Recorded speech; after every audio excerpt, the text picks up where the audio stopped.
우리는 아브라함의 손자 야곱이 어떻게 할아버지에 이어서 너는 내 앞에서 행하여 완전하라는 말씀대로 살게 되었는지를 볼 것입니다. 아브라함이 99세 때 여호와께서 아브라함에게 나타나서 그에게 이르시되 나는 전능자 하나님이야, 너는 내 앞에서 완전히 행하라. 이럴 때 아브라함의 이름이 아브람이었어요. 믿음의 조상이 아니었습니다.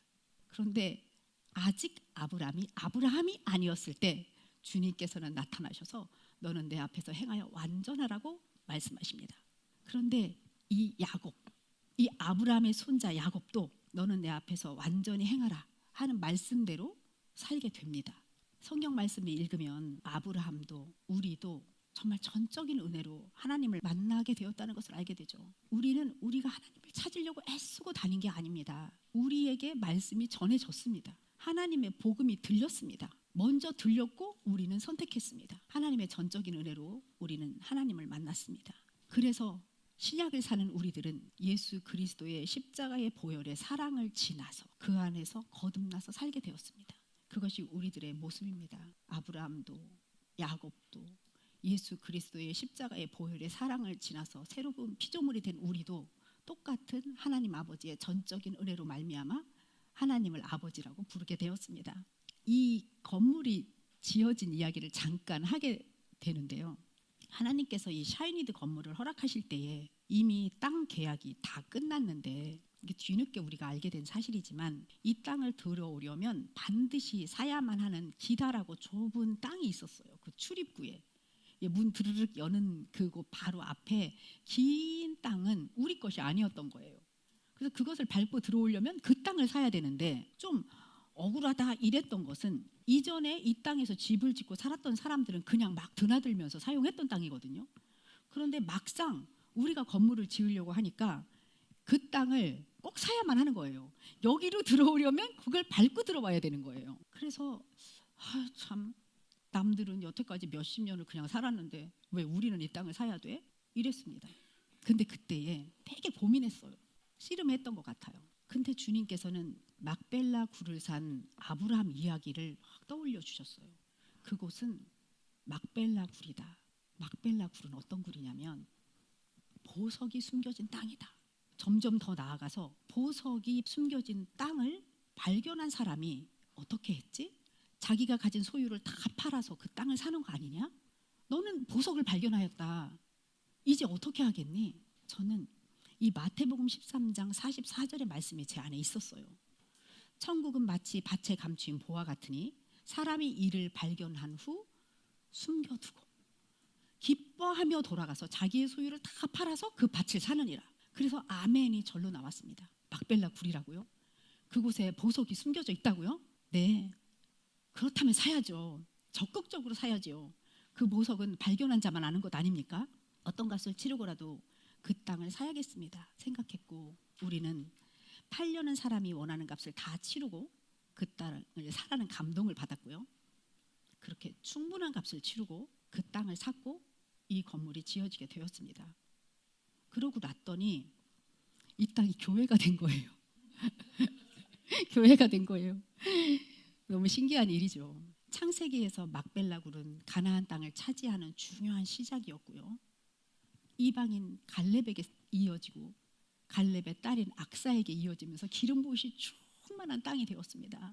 성령의 기름 부으심이 이어지는 그 복음의 중요한 요충지 막벨라 굴. 말씀 앞에서 오늘도 잠잠히 교회의 시작을 다시 한번 생각하게 됩니다. 그런데 한 분 한 분 하나님의 견임하심으로 모이셨어요. 그래서 저는 그 막벨라 굴에 숨겨진 보물, 여러분의 개개인의 인생을 다시 한번 생각하게 되었습니다. 참 귀한 영혼들이구나. 그래, 우리는 영원한 하나님의 나라, 복음을 전하는 사람들이지. 근데 이렇게 복음을 전하는 우리들은 하나님이 부르셨을 때 너는 내 앞에서 행하여 완전하라 하는 말씀을 주시는 거구나 하면서 오늘의 이 말씀을 봤습니다. 이 완전하라, 이 말씀의 표면적인 의미는 히브리어 타밈으로 흠이 없는 상태, 나뉘지 않는 마음, 하나님께 온전한 마음을 가진 상태를 말합니다. 하나님과 하나 된 상태를 말합니다.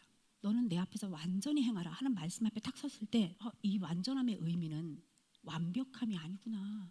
이 완전하라 하는 그 완전함의 의미는 너 없어져라 하는 소리로 들렸거든요. 너는 하나님 앞에서 완전하라 할 때 너는 죽어라, 너는 없어져라 하는 말로 들리면서 이거는 철저한 비워짐이요, 철저한 자기 부인이구나. 우리가 그렇게 오랫동안 자기 부인을 말했어도 우리는 순간순간 말씀이 없으면 못하는 거구나. 그리고 이 말씀은 예수 그리스도를 말하는 것이라는 강력한 메시지로 들렸습니다. 너는 내 앞에서 행하여 완전하라. 예수 그리스도 안에서만 완전할 수 있겠네. 자기 부인이라는 것은 예수님 없이는 안 되는 거네. 내가 죽지 않고서는 율법의 완성을 이룰 수 없다는 예수님의 음성으로 들리기 시작했어요. 예수님은 자기가 죽어서 율법을 완성하신 분입니다. 율법을 사람에게 지키라고 주셨지만 예수님은 지키는 것을 넘어서서 내가 죽음으로써 율법을 이기는 그런 엄청난 사랑의 메시지를 우리들에게 주셨습니다. 예수님은 이렇게 생각하셨을 거예요. 성부, 성자, 성령님은요, 내가 죽어야만 자녀들을 살릴 수 있지. 나는 자녀에게 자유를 주기 위해 죽음을 선택한다. 이러고 십자가를 지셨습니다. 그러니 너도 나를 믿고 내 앞에서 나를 따르라. 내 앞에서 행하라. 어떻게? 완전해져라. 너의 생각, 너의 감정 다 죽이고 내 안에서 평안하라. 이런 음성으로 너는 내 앞에서 행하여 완전하라가 들리기 시작했습니다. 이 말씀을 전하려고 보니까 이것이 엄청 어렵고 말은 쉬운데 내 앞에서 닥친 일을 보니 절대 평안이 가능하지가 않고, 그런데 아멘, 주 안에서라는 가능합니다. 주 안에서라면 완전합니다. 가 선포가 되어지는 것이었습니다. 우리가요, 이 옛사람의 죽음, 예수 그리스도 안에서 죽어진 나, 이것을 경험하지 않고는 복음을 전한다는 것이 매우 어설픈 전달이 됩니다. 우리들이 전에 예수님을 전할 때는 내 소원을 이루어 주시는 신으로 전했고, 교회를 가면 마음이 편해질 수 있다는 위안의 대상으로 복음을 전했고, 그 신앙을 유지하기 위해서는 지고한 노력이 필요하다고 그렇게 우리들은 배웠습니다. 그 충성이 헌금으로 또는 새벽 기도로, 철야 예배로 나를 치는 것으로 옳지 않은, 어떻게 하면 그것이 굉장히 아름다운 하나님과의 하나됨이지만 율법 안에서 종교처럼 우리는 그것을 행해왔습니다. 그리고 그렇게 많은 사람들에게 서로서로 전달했습니다. 그런데 우리가 이제 아는 것은 내가 죽어야만이, 내 생각과 감정이 죽어야만이 예수 그리스도 안에서 다시 산 자로서 복음을 전할 수 있다는 사실을 알게 되었습니다. 우리는 이렇게 말합니다. 저 사람이 이 상황이 변하길 원한다고. 너무 원합니다. 상황이 빨리 변했으면 좋겠고 저 사람이 빨리 변했으면 좋겠어. 마음은 그렇습니다. 우리가 그 문제 안에 있는, 숨겨져 있는 부정적인 감정을 용서하고 그 부정적인 감정을 회개하고 주 앞에서 토설하며 주께 드려야 하는데, 그래서 그로부터 자유로워져야 하는데, 나는 그저 이 상황이 빨리 변했으면 좋겠고 저 사람이 변했으면 좋겠습니다. 내가 먼저 변해야 합니다. 내가 먼저 메인 그 감정에서 자유해져야 하고 내가 메인 그 감정을 용서해야 되고 회개해야 하는 거죠. 그래야 내가 변해야 주변이 자유로워지는 것입니다. 그래서 죽어야 산다, 이런 말씀이 떠올랐던 거죠. 지금 여기 이 순간 우리들은 자기를 부인하고 나를 따르라는 주님의 명령 앞에 매일매일 서 있습니다. 그 생명의 말씀이 우리들의 말씀이 되었습니다. 아멘. 어떤 사람은 병과 싸워요. 병과 싸우면서도 평강 안에 있어야 되고요. 어떤 사람은 수없이 몰려드는 이간질과 싸우면서도 나는 평강 안에 있어야 되고요. 어떤 사람은 끊임없이 올라오는, 자기 안에 올라오는 그 불만족과 싸우면서도 평강 안에 있어야 되고, 어떤 사람은 훅 하고 밀려오는 낙심과 싸우면서도 평강 안에 있어야 되고, 어떤 사람은 두려움과 싸우면서도 평강 안에 있어야 합니다. 감정과 생각이 죽어야 하는 거죠. 그렇게 하려고 하는 것이 스스로는, 자, 나는 이제 알았어. 주 안에 있는 것도 알았어. 오늘 엄청 낙심되네. 그런데 나는 평강 안에 있어야 돼. 이렇게 확 들어가지지는 않잖아요. 그 단계를 여러분들이 거치잖아요. 주의 말씀을 선포하고. 여러분들은 용감한 주님의 자녀입니다. 한 성도님이 이런 말씀을 하셨어요. 통로가 된다는 건요, 엄청 초자연적인 일인 것 같아요. 저로서는 할 수 없는 일인 것 같습니다.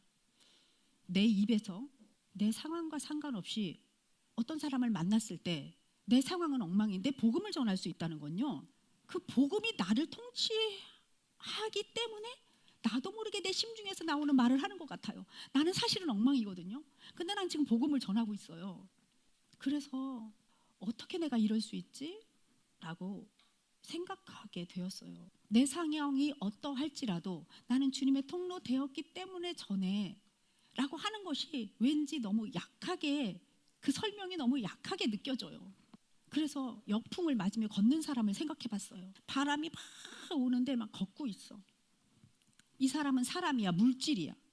그러니까 바람이 막 엄청 오니까 그냥 그 맞는 그 타격감이 말도 못하는 거야. 멍도 들고 쓰러지고 온몸이 만신창이야. 그런데 그대로 넉다운 될 것 같은데 마치 이것은 낙타가 바늘귀로 들어가지 못하는 것처럼 낙심이 되는 일입니다. 강풍이 오고 나는 그걸 맞고 가고 도대체 이걸 피할 수가 없고 나는 하나님의 자녀인데 낙타가 바늘귀로 못 들어가는 거랑 똑같아. 나는 어떡하지? 이때에 그 사람이 영의 통치를 받아 영으로서 몸의 모든 것이 죽은 상태라면 이 사람은 비물질된 사람으로 변화돼서 그 바람이 통과하면서 지나갈 것 같아요. 강풍아 와라. 나는 걸어간다. 나는 주 안에 있는 낙타가 바늘길을 통과하는 것 같은 비물질이 되어버렸네. 내가 주 안에 있으므로 바람은 그냥 지나가는 거야. 막 통과하는 거야. 그러니까 온전히 하나님께서 그를 통해서 나타나시지. 네가 역풍을 맞으면서 만신창이가 돼서 낙심하여 있는데 어떻게 통로가 돼? 그때는 너의 혼이 주의 영을 선택하지 않고 너의 혼이 나는 낙심해 하면서 걸어가고 있는 중이야.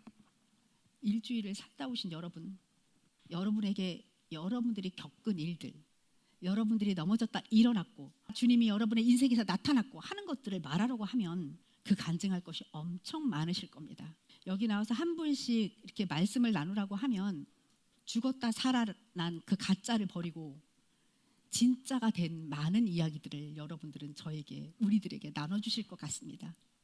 그러십니까? 아멘. 아멘. 창세기 말씀에서 하나님은 아브라함에게 오늘 명령하시죠. 완전하라. 완전하라. 이 말씀이 어떤 완벽함을 말하는 것인가? 어떻게 완벽하게 되라는 것인가? 부담감을 가질 수 있습니다. 너는 내 앞에서 행하여 완전하라. 이거 얼마나 부담되는 말이에요? 어떻게 하면 완벽하게 우리가 살지? 이 말씀은 행위의 완벽함이 아닙니다. 굉장히 쉽죠. 관계의 완전함을 말하는 거예요. 내 혼이, 내 영이 성령님 안에 있으라는 말입니다. 나와 하나 되라는 말씀입니다. 너는 내 앞에서 행하여 완전하라. 나와 하나 되어라. 너의 생각과 감정을 버리고 나와 하나 되어라. 이 완전함은 나라고 하는 자기를 부인하고 내 혼이 주님의 통치를 받고 있을 때를 말하는 거죠. 수없이 많이 들었습니다. 이제까지 너무나 많이 자기 부인에 대한 설교 많이 들었습니다. 그런데 설교가 설교로 끝나면 듣는 거로 끝나는 거고요. 어떤 일이 여러분에게 닥쳤을 때에, 그 강풍이 몰아칠 때에 내가 주님의 영 안으로 들어가서 낙타가 바늘귀 들어간 것처럼 비물질이 딱 되어서 강풍이 나를 통과하고 지나갈 때 그것을 바라보는 것, 그것이 바로 영의 통치를 받고 있는 나의 상태입니다.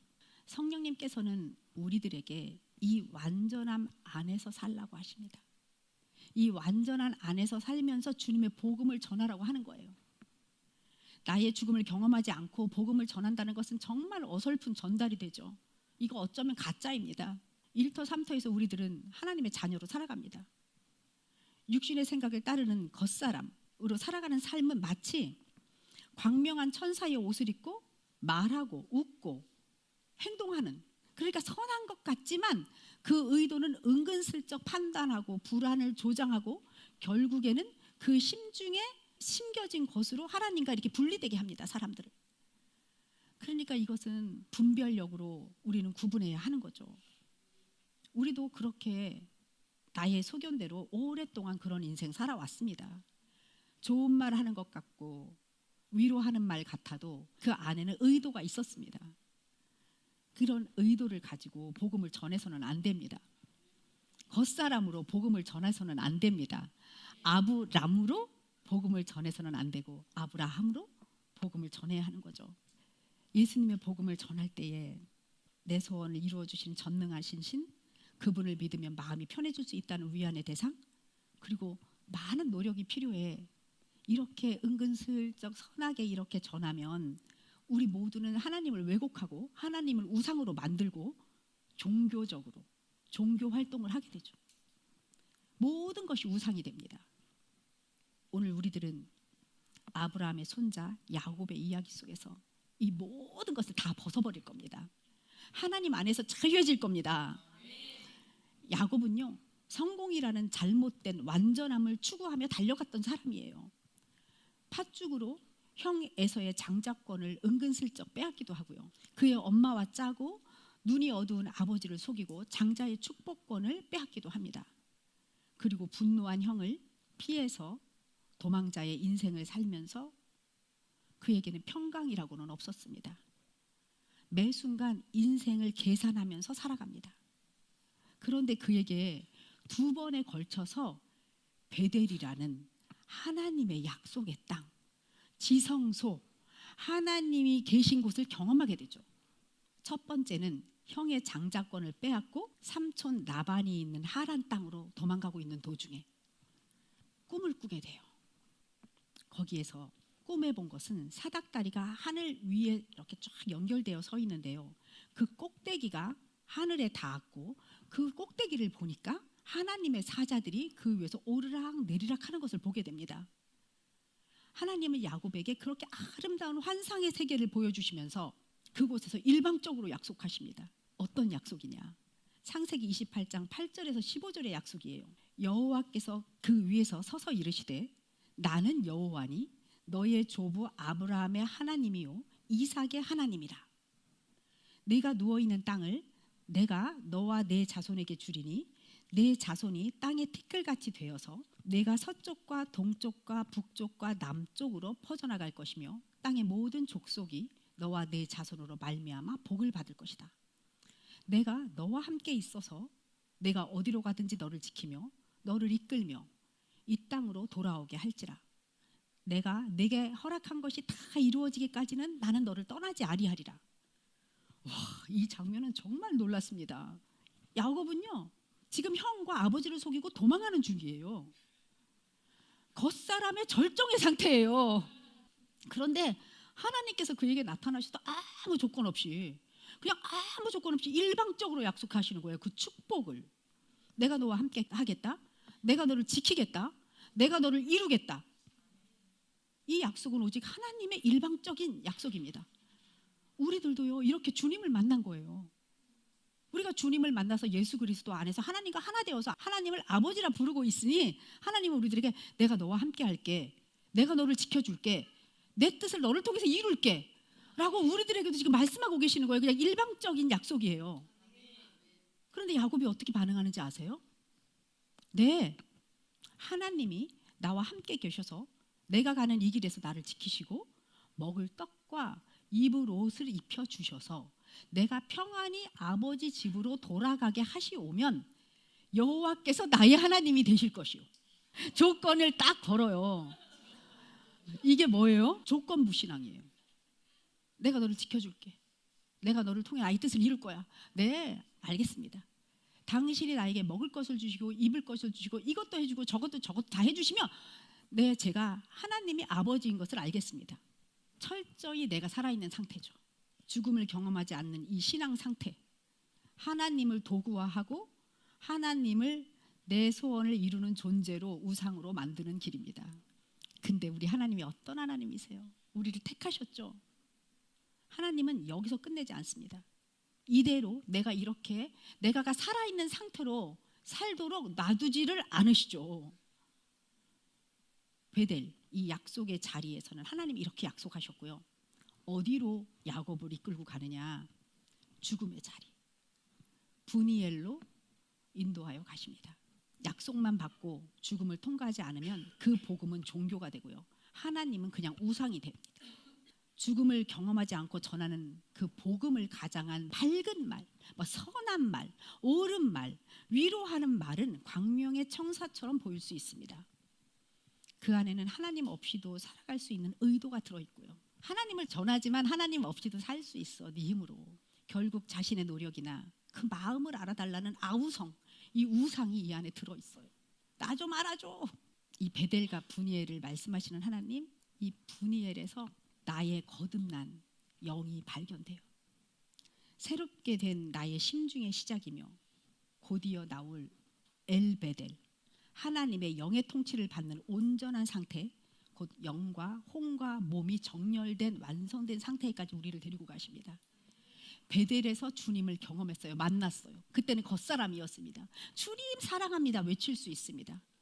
그리고 우리는 분이엘에서 자기를 부인하고 자기 십자가를 지는 것을 경험합니다.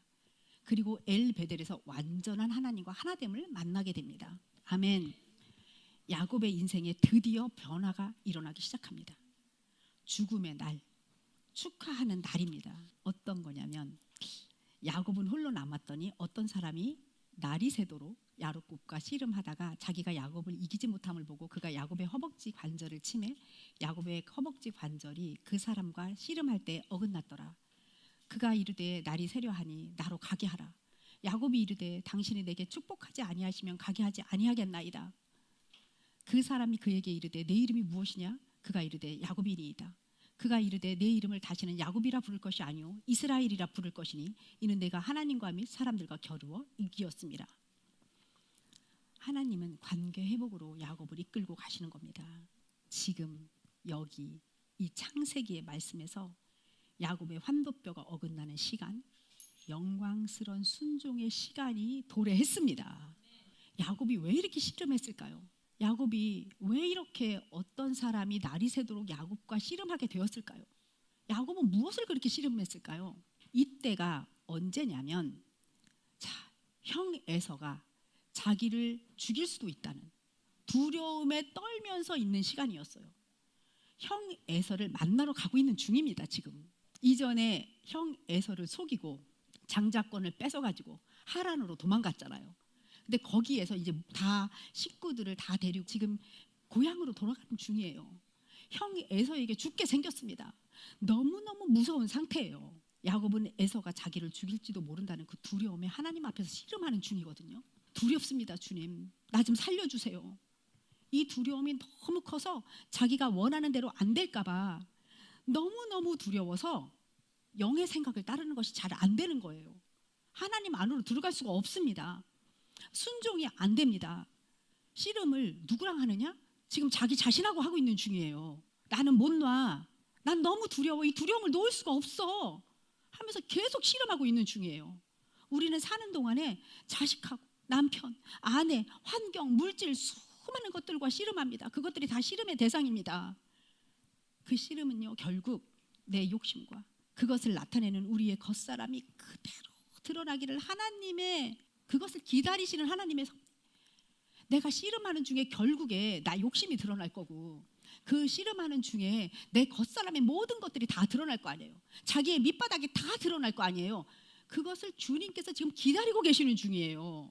하나님은 이때 우리의 고집을 꺾고 스스로 아무것도 할 수 없는 절룩거리는 상태가 되도록 허락하십니다. 하나님은 야곱이 자기 스스로와 그렇게 싸우는 것을 보면서 야곱의 고집과 자기의 의가 처리되기를 기다리시는 거예요. 그 씨름을 통해 야곱이 결국 내 힘으로는 절대 안 되는구나 이렇게 알게 되는 거죠. 내 힘으로는 안 돼. 그래서 야곱이 붙들기 시작한 거예요. 창세기 32장 26절에 당신이 내게 축복하지 아니하시면 가게 하지 아니하겠나이다 이렇게 말하는 거예요. 나 이제 도저히 내가는 어떻게 못하겠습니다. 그러니 나 의존하겠습니다. 이제 나를 부인하겠습니다. 저를 축복해 주세요. 어떻게 축복해 줄 수 있어요? 하나님은 순종해라. 내 안으로 들어와라. 야곱의 허벅지 관절을 치매 야곱의 허벅지 관절이 그 사람과 씨름할 때 어긋났더라. 하나님은 야곱의 힘의 근원을 치신 거예요. 허벅지, 그 힘줄, 인간의 힘, 중심, 자존심.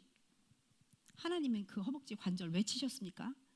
야곱을 벌하시기 위해서 치셨습니까? 아니요. 살리기 위해서 치셨습니다. 야곱이 하나님을 이겼다는 것은 그가 힘으로 하나님을 굴복시켰다는 이야기가 아니라 자기의 약함을 인정하고 하나님의 축복 없이는 살 수 없다고 매달리는 절대 의존, 그 상태를 말합니다. 내가 하나님을 이긴다고 한다면 참 이상하지만 말씀에 그렇게 적혀 있으니까 이긴다고 하는 것은 절대 순종입니다. 절대 의존입니다.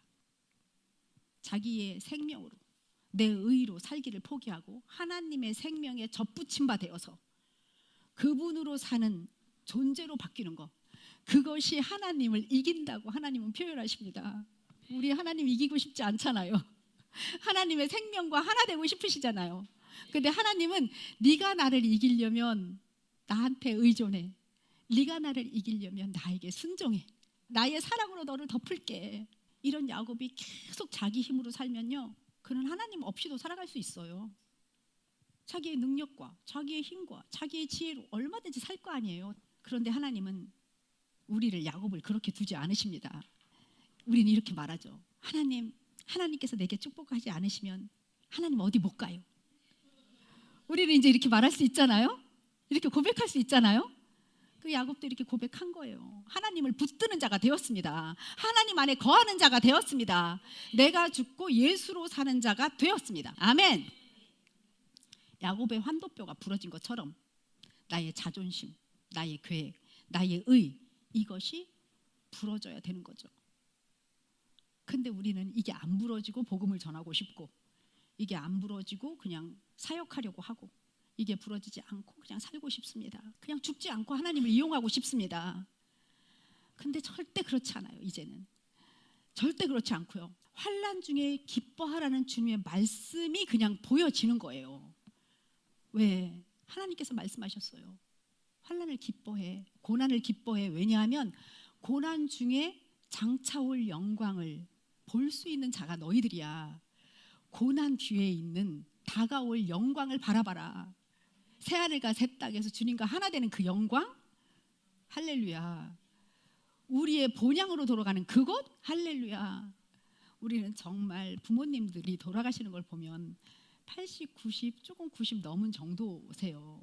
결국 우리 모두는 갑니다. 근데 가는 그곳, 내가 돌아갈 본향에 상급을 쌓는 그곳이 매일매일 자기 부인을 하는 그 순간들이라는 거죠. 너희들의 고난을 두려워하지 말라. 장차 다가올 영광과 비교할 수 없도다. 아멘. 순종으로 축복을 받게 되는 야곱을 보면서 나도 순종함으로 축복을 받는 자가 되었음을 선포합니다. 내가 하나님을 대면하여 보았으나 내 생명이 보존되었도다 하고 야곱은 말합니다. 우리는 하나님을 모시고 삽니다. 내 영에는 성령님이 계십니다. 야곱은 하나님을 대면하여 보았으나 우리는 성령님이 내 안에서 살고 계십니다. 아멘. 그분이 나를 통치하시는 거죠. 이 자아가 처리된 땅, 죽는 땅 분이엘, 축복의 땅입니다. 이 분이엘은 내 혼이 언제나 깨어서 주님의 영을 따르는, 영으로서 몸의 행실을 죽이는 내 안에 그 땅이 있습니다. 왜냐하면 우리가 교회이기 때문입니다. 아멘. 이제 야곱은 에서가 달려와서 죽인다고 해도 자유롭게 도망칠 수 있는 몸이 되지 않았습니다. 도망갈 수가 없어요. 야곱은 그날 이후부터 자유롭지가 않습니다. 걸음걸이가요, 힘들게 되었습니다. 오직 주님 앞에서 사는 자가 되었습니다. 그래서 야곱이 이렇게 말할 수 있죠. 나는 더 이상 내 힘으로 살지 않는 사람이야. 에서가 쫓아와도 난 도망칠 수도 없어. 그러니 어떻게 되겠어요? 강풍이 몰려와도 나는 강풍아 나를 통과해라 하는 것을 그리고, 나는 타격감이 없다 하고 그리고 주님 안에 있는 내가 되었습니다. 낙타가 바늘길을 들어가는 것 같이 초자연적인 그것을 누리는 자가 되었습니다. 창세기 32장 31절에 그의 허벅지로 말미암아 절었더라 라고 말합니다. 이것이 실패입니까? 그게 절은 것이 실패입니까? 아닙니다. 놀라운 일이 일어납니다. 그 이후에 어떤 놀라운 일입니까? 야곱이 에서를 만나러 갑니다. 그때 야곱은 이미 죽은 사람이고 낮아진 사람이 되었습니다. 그때 관계가 회복됩니다. 야곱이 자기를 비우고 하나님과 정렬되었을 때에 그토록 두려워했던, 씨름할 정도로 두려워했던 에서의 문제는 하나님에 의해서 자연스럽게 해결되었습니다. 왜 그랬을까요? 어떻게 자연스럽게 해결될 수 있었을까요? 그가 철저하게 죽었기 때문입니다. 아멘. 이제 처음 말씀으로 돌아가겠습니다. 너는 내 앞에서 행하여 완전하라. 하나님 앞에서 내가 끝난 상태, 우리는 이 땅 너무 사랑합니다. 우리도 하나님 앞에서 언제나 내가 죽기를 원합니다. 그것이 복음이라는 것을 알았기 때문입니다. 내가 하나님 안에서 완전할 수 있는 것은 내가 죽고 예수로 사는 방법밖에는 없습니다. 오직 길은 딱 하나입니다. 사랑하는 샤이니드 성도 여러분, 야곱은 분이엘을 통과했습니다. 이 죽음의 길을 통과했습니다. 자기 힘이 꺾였습니다. 에서와의 관계도 순탄하게 회복이 되었습니다. 모든 것이 잘 될 것 같은 이런 꿈만 같은 현실이 그의 현실이 되었는데요. 그러나 바로 그때에 예상하지 못한 일이 터지기 시작합니다. 야곱의 딸 디나가 이방인들에게 강간을 당하는 사건이 생깁니다. 엄청 고통스러운 그 가족에게는 시련입니다. 분명히 분이엘을 통과했는데 여전히 삶에 고통이 있습니다. 나 죽었는데, 나 분이엘 통과했는데 나에게 왜 고통이 있지? 여기서 우리는 한 가지 봐야 할 것이 있습니다. 하나님은 야곱에게 베델로 가라고 하셨습니다. 그러나 야곱은 베델이 아니라 숲곳에 머물렀고 세겜을 선택했습니다. 완전히 순종하지 않은 상태, 아직 남아있는 자기, 분이엘을 통과했지만 삶 전체가 아직 하나님께 정렬되지 않은 상태입니다. 야곱의 딸 디나 사건은 단순한 비극이 아닙니다. 하나님이 부르시는 거예요. 다시 부르시는 거예요. 그래서 야곱은 이 디나 사건을 통해서 집안 사람들과 자기와 함께하는 그 식솔 모두에게 이렇게 말합니다. 너희 중에 이방 신상이 있는 사람들은 버려. 우상을 숭배하고 있는 사람들은 버려. 자신을 정결하게 하고 의복을 바꿔라. 내 환난 날에 내게 응답하시며 내가 가는 길에 나와 함께 하신 하나님께 나아가서 내가 거기서 제단을 쌓으며 예배를 드리로다 하고, 지금 야곱은 다시 자기를 정렬합니다. 분이엘이 나의 죽음이었다면 그 디나 사건은 내 삶의 현실입니다. 분이엘에서 한 번 죽었습니다. 그런데 디나 사건이 현실 속에서 나타난 거예요. 하나님은 우리의 영만이 아니라 삶 전체를 하나님께로 정렬시키기 위해서 우리를 다시 부르시는 거죠. 디나 사건의 영적인 의미는, 그 고통은, 그 엄청난 시련은 우리를 무너뜨리기 위해서가 절대 아닙니다. 우리 안에 남아있는 우상을 드러내기 위한 것입니다. 삶의 문제로 보이는 이 모든 것은 하나님이 우리를 엘베델로, 하나님이 통치하시는 하나님의 집, 그곳으로 우리를 이끄는 통로입니다. 내가 하나님을 아는데, 나는 자기 부인을 늘 하는데 내게 디나의 사건이 나타났을 때 알 수 없는 엄청난 그 두려움과 걱정과 근심이 몰려오는 것이, 여러분, 이상하다고 생각하지 마십시오. 몰려올 수 있으나 나는 그것을 십자가에 못 박을 수 있는 겁니다. 하나님께서 내 안에 있는 남아있는 그 두려움, 남아있는 그 우상, 내가 뭔가를 추구하는 그것이 완전히 드러나서 뿌리째 뽑아지기를 원하는 겁니다. 우리요, 지금 우리가 지금 창세기 보고 있죠. 성경 66권입니다. 수없이 많은 사건들이 그 안에 있습니다. 수없이 많은 선조들이 자기 부인 했습니다. 모든 사건에서. 우리는 수많은 자기 부인의 현장을 성경에서 볼 것입니다. 앞으로. 그리고 점점 성숙해질 것이고요. 점점 내가 죽고 예수로 사는 것을 배울 것이고요. 그때 이 환난이 다가올 영광과는 비교할 수 없도다라는 것을 우리는 외칠 거고요. 내 상급은 하늘나라에 쌓일 겁니다. 아멘. 하나님이 우리를 엘베델로, 하나님의 집으로, 그 하나님의 통치하시는 집으로 이끄시는 통로가 디나의 사건이었던 거죠. 그러니까 여러분들에게 오는 환난을 두려워하지 마십시오. 더 반짝반짝하게 빛나는 보석으로 만들어지고 있는 순간입니다. 아멘. 그래서 하나님께서 항상 기뻐하라, 쉬지 말고 기도하라, 범사에 감사하라 하신 것입니다. 야곱은 분이엘에서 죽었지만 딸 디나 사건을 통해서 완전히 하나님께로 돌아가게 됩니다. 그래서 주님께서는 이 시간에 우리들에게 물으시죠. 지금 우리 모두 한 명 한 명에게, 너에게 있어서 내게로 돌아와 더 나와 끈끈하게 관계를 맺게 하는 디나 사건은 뭐야? 라고 오늘 여러분들에게 물으신다면, 여러분들과 하나님이 끈끈하게 되는 그 관계가 회복되는 디나 사건은 무엇입니까? 떠올리시고 그 디나 사건을 통해서 여러분들이 얼마나 아름답게 변할지, 그 축복이 얼마나 대단할지 상상하시기를 예수의 이름으로 축복합니다. 아멘. 야곱은 브니엘에서 무너졌습니다. 여기서 자기 이름을 넣어볼까요? 나는 브니엘에서 무너졌습니다. 내 힘이 끝났습니다.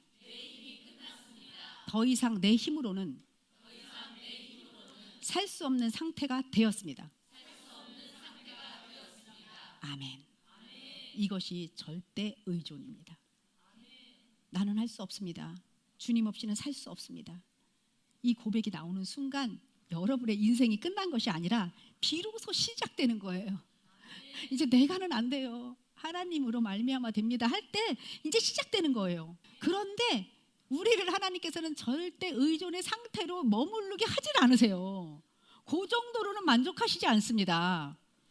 여기에서 고통과 분열과 전쟁과 복잡함과 억울함과 같은 디나 사건 같은 삶의 현실을 통해서 우리에게 다시 묻으시는 거죠. 그래, 이제 너의 모든 것을 내게 맡기겠느냐? 이거는요, 의존을 넘어서 절대 의탁이에요. 하나님께 모든 것을 의탁하는 의탁. 내 문제를 맡깁니다, 주님. 내 관계를 맡깁니다. 내 미래를 맡깁니다. 내 삶 전체는 당신의 것입니다. 내 삶 전체를 맡깁니다. 이제 더 이상 내가 붙들지 않겠습니다. 내가 통제하지 않겠습니다. 하나님께 맡깁니다. 절대 의존은요, 나는 못합니다 하고 내가 죽는 것, 자기 자신을 부인하는 거고요. 혼이 하나님께 굴복하는 거고요. 절대 의탁은 이 모든 것을 주님께 맡깁니다.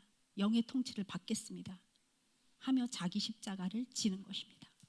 그때 하나님 우리들에게 이렇게 말씀하시는 거예요. 우리가 의존을 알고 의탁을 알았을 때, 나는 이제 주로 말미암아 삽니다 할 때, 그래, 너는 내 앞에서 행하여 완전하라. 너는 야곱이 아니고 이스라엘이다. 너는 아브람이 아니고 아브라함이다 라고 우리에게 말씀하시는 거죠. 다시 한번 주님께서 우리에게 물으십니다. 너의 인생의 모든 문제를 내려놓겠니? 나에게 전부를 맡기겠느냐? 아멘. 너한테 더 잘하라고 하는 게 아니야. 더 노력하라고 하는 것이 아니야. 죽으라는 거다 하고 죽음의 순간을 우리들에게 주시는 거예요. 할렐루야. 내가 그리스도와 함께 십자가에 못 박혔나니 이제는 내가 사는 것이 아니라 예수 그리스도께서 사시는 것입니다. 갈라디아서 2장 20절은 너는 내 앞에서 완전하라. 창세기 11장 1절을 이루는 말씀이 되었습니다. 여러분, 하나님 앞에서 완전하게 행하는 자 되었습니까? 그렇게 사시겠습니까? 아멘. 아멘. 할렐루야. 우리는 주님 앞에서 완전히 행하는 자가 되었습니다. 아멘. 우리 한번 말씀을 봉독하겠습니다. 너는 내 앞에서 행하여 완전하라. 내 안에서 이루어졌음을 예수 그리스도 이름으로 선포합니다. 아멘. 할렐루야.